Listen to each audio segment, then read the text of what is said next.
Gango, how's everybody doing, man? Welcome back to Man Blue FC. My name is Nanda and we're back with another reaction. But listen, people, we're so back. Okay, Bafana has made it to the World Cup. We've qualified for the tournament. So that means everybody dust off your vuvuzelas, bring out your biltongs. We're going to America, people. You know what it is. So I'm pretty excited about that. I'm pretty sure you'll hear all about it from me as we lead up to the tournament. But today, we're not talking about that. Today, we're actually jumping into a new series. We'll be reacting to Football Iconic with Tinashe. And his latest video is about Liverpool and their problems that run deep, apparently. And this is topical because we're heading into a Premier League weekend where Manchester United will be playing Liverpool at Anfield, and everybody is kind of like, you know what I mean, backing Liverpool to win. But of course, Liverpool have come off the back of 3 losses, and Manchester United have won their last match. So I'm not putting my hopes in any kind of camp, but I will be excited to see another Liverpool loss. Let's see what Tinashe has to say about it, man.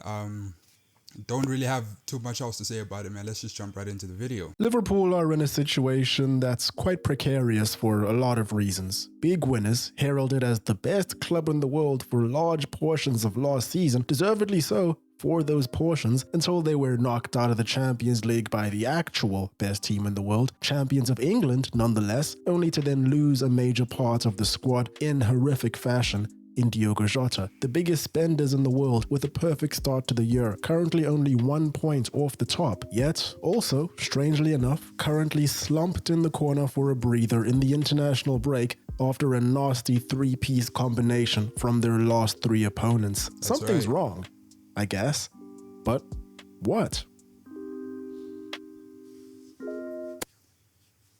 I didn't do a predictions video. I don't do that sort of stuff. You guys know this. Liverpool are going to win the league. Not much can convince me of otherwise. Every other team that could really rival them has too many flaws. Okay. Liverpool have flaws, but they're still winning. So, that aged poorly. I mean, listen, it didn't come from nowhere. As reigning champions, you are going to be given the benefit of the doubt. Anyway, hi, hope you're doing well. Welcome back. It's the international break, so it's also time to take a little bit of stock. It's been a while since I've made one of these videos, you know, a bit of a look at a team in crisis that isn't named Manchester United, and praise be, we love these opportunities. If you point out the next fixture in the comment section, I'll know that you're no fun at parties. Now, this video is coming out late because I did not watch the Chelsea-Liverpool match live, nor did I watch the Crystal Palace-Liverpool match live. Those are 2 errors that have since been corrected in the days that have gone past. And I must say that the problems that Liverpool are experiencing right now, they're quite familiar and also consistent with the problems that they were facing last season, albeit much more amplified and more difficult to hide. But we'll cover all of that in the video as we go along. Like I said, Liverpool are only 1 point off the top. I would hardly call this a crisis, and clearly they haven't broken in their new players yet. They're still a top side based on personnel alone. I'm of the opinion that Arsenal is the only team to have them beat on a 25-man basis, but that's just my opinion. For some reason, Liverpool decided to postpone their transitional new manager blues until 7 games into his 2nd season, which, you know, I don't really understand the logic here, but listen, it's welcomed by many. Enzo Maresca is one of them. You either die a black magic merchant or live long enough to see yourself downed after the 90th minute twice in a row. Arne Slot's luck meter seems to have drained before our very eyes, only in the space of a couple of weeks. Federico Chiesa and Inshallah is not an infinite buff, it seems. After 11 games being played so far this season in all competitions, Liverpool haven't really convinced all that much, and really the only thing that's been papering over the cracks for them has been 8 goals that they've scored in the 83rd minute or after. But that defense can't be covered up for all year. With 9 goals conceded in the league, the only team that's conceded more than them in the top 10 is...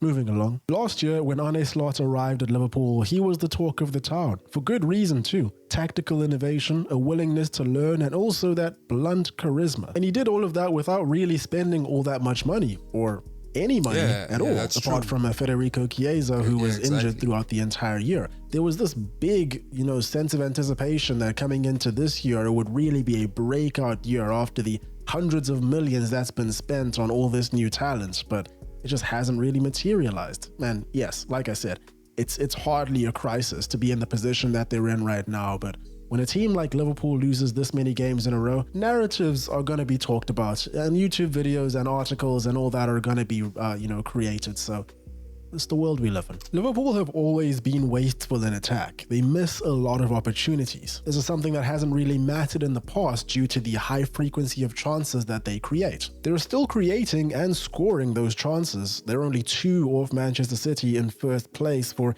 the most amount of goals scored in the league. They have 15 in only 7 games. But they're failing to capitalize on many of these chances when it really matters, and their defending has really been lacking. Of course, these problems bleed into each other, but before we go into all of that, first I want to talk about Liverpool's defense. Now, ironically, the major signing, or kind of the only major signing that Liverpool failed to get in this window, is the one that seems to be haunting them the most, a centre-back spot. Imagine being Marguehi right now, really wanting a move to Liverpool, having it be this close to actually happening, only for it to be blocked by his manager, reportedly. A man that threatened to leave the club if his captain was sold, only to now be rumored to be a top candidate for the Manchester United job in the event of Ruben Amorim being sacked. Quote, I'm I'm guessing aware that's of not the rumors, but happening that's all they anymore. are. I'm staying neutral and completely calm, concentrating on my daily work with the players and staff, and simply trying to enjoy it.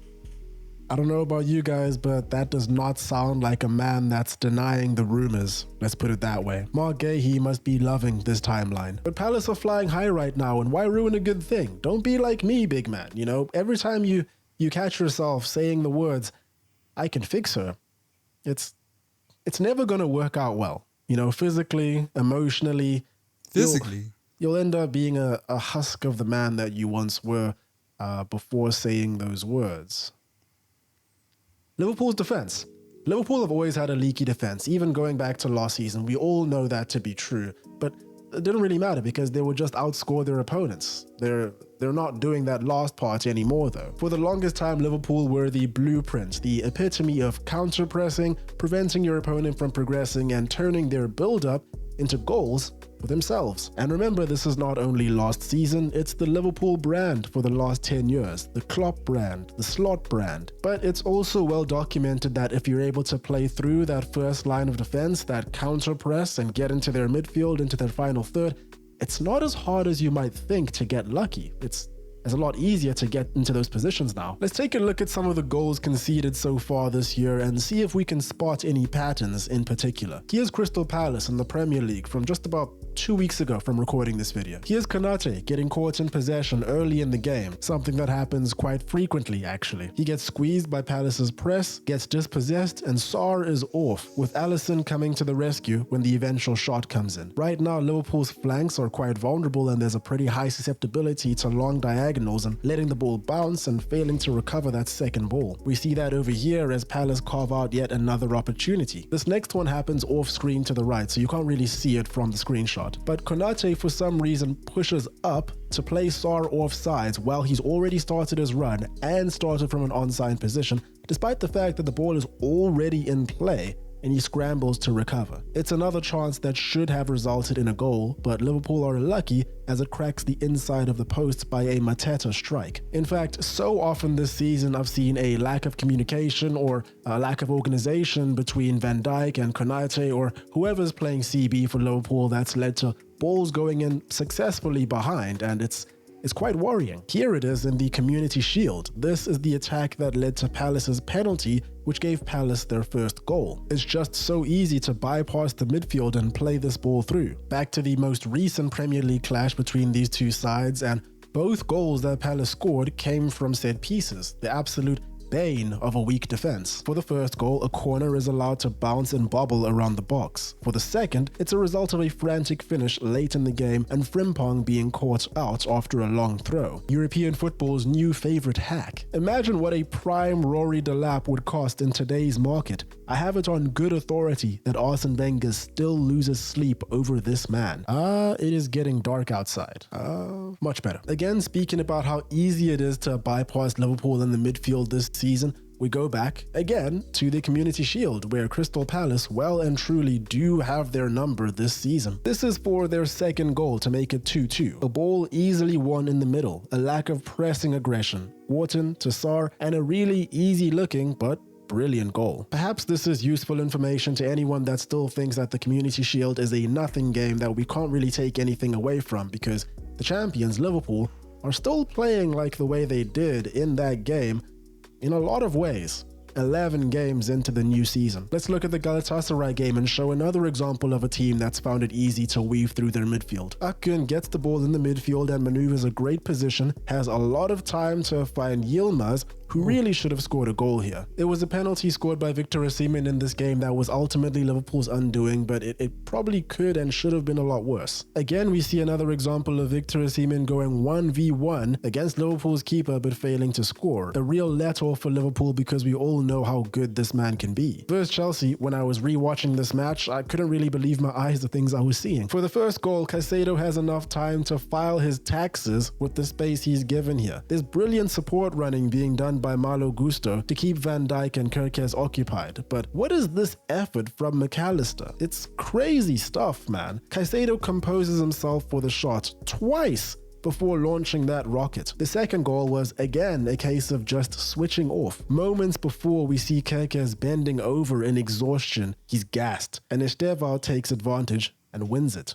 I thought Chelsea were great in this game. They were winning the majority of the 50-50s. They were working incredibly hard. It was a great showing from them against the champions. Now, I have already said this earlier on in the video, but I feel like now that I've gone over all these chances and examples and kind of painted Liverpool in quite a bad light, I feel like I have to say it again. Liverpool have been generating a massive amount of chances in all of these games. Like, it's really just a matter of time before they convert the majority of them. They're just having a lot of trouble doing it right now. So things can switch just like that, as quickly as that, and the narrative will flip on its head again. And I can see that happening. But in the meantime, we are left having to question, some of these tactics and having to question what's going on around the club. There isn't really any consistency in this team when it comes to the starting 11 right now, most evident in the midfield area. Right. Last season, we knew what we were getting. We knew that it was going to be that Sobol, Graven, Mac midfield, which sounds pretty cool. I'm pretty sure someone said that before, but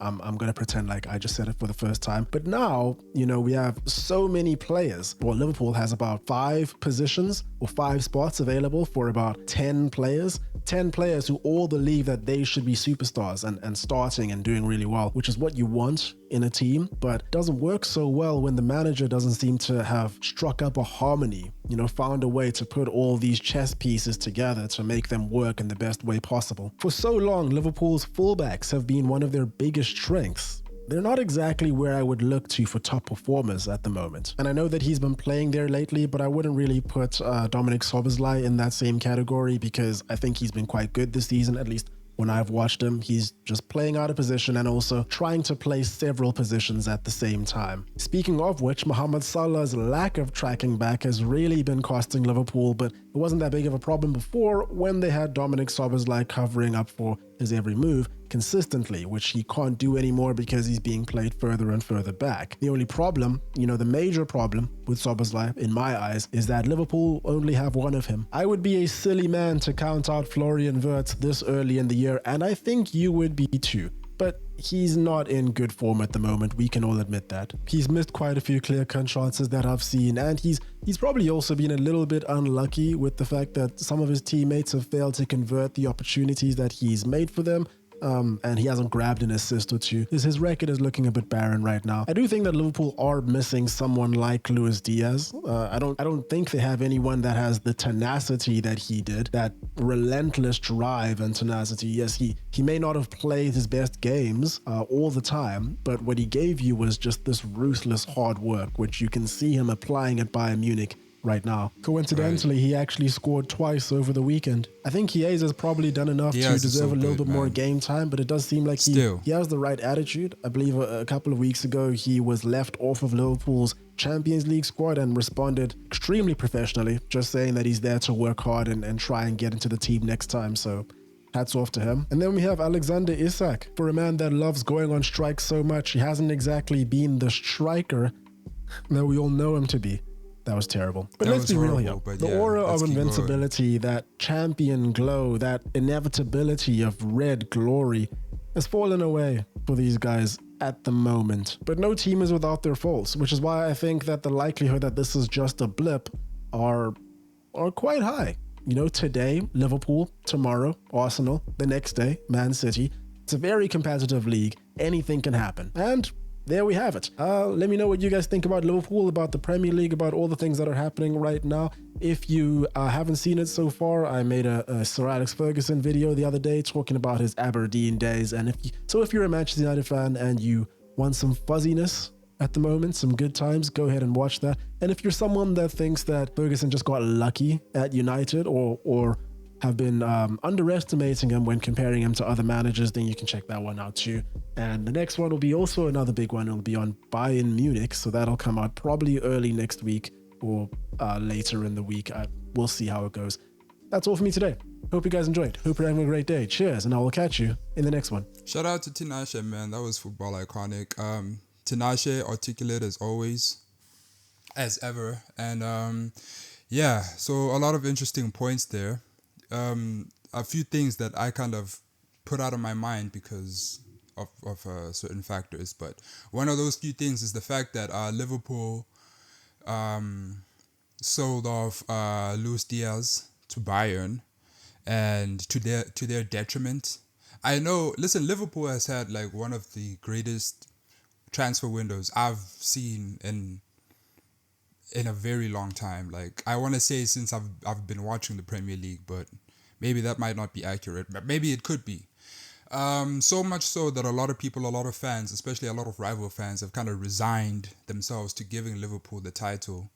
I remember this being the sentiment for a lot of people, even before the Community Shield match, but things haven't gone as smoothly as that.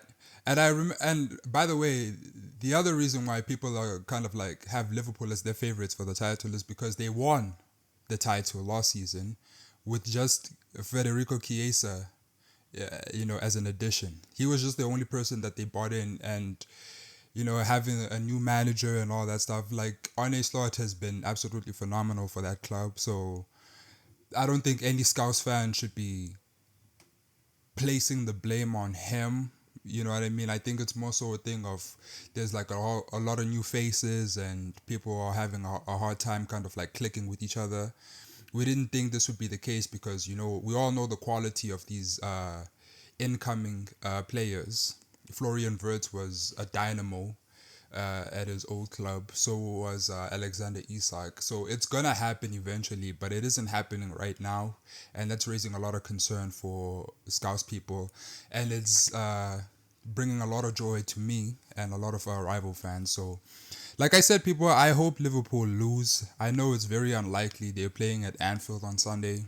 They're playing against Manchester United, but I hope Manchester United have a knack of just showing up against the big six clubs. They'll lose against a Brentford or Brighton or whatever, and then they'll beat us, or they'll draw with us, and then they'll draw against Chelsea, or they'll beat a Chelsea. So come on, man. Like, I need that Manchester United DNA to show itself again on Sunday. Hopefully the boys are, they're up for the challenge, but it is Anfield, so anything could happen. Listen, you guys, this is a long video. Let me cut it short. Let me cut the outro short. If you like the video, go ahead and leave a like on the video, subscribe to the channel, and leave a comment if you have to. And I'm going to catch you guys on the next one, man. Peace out.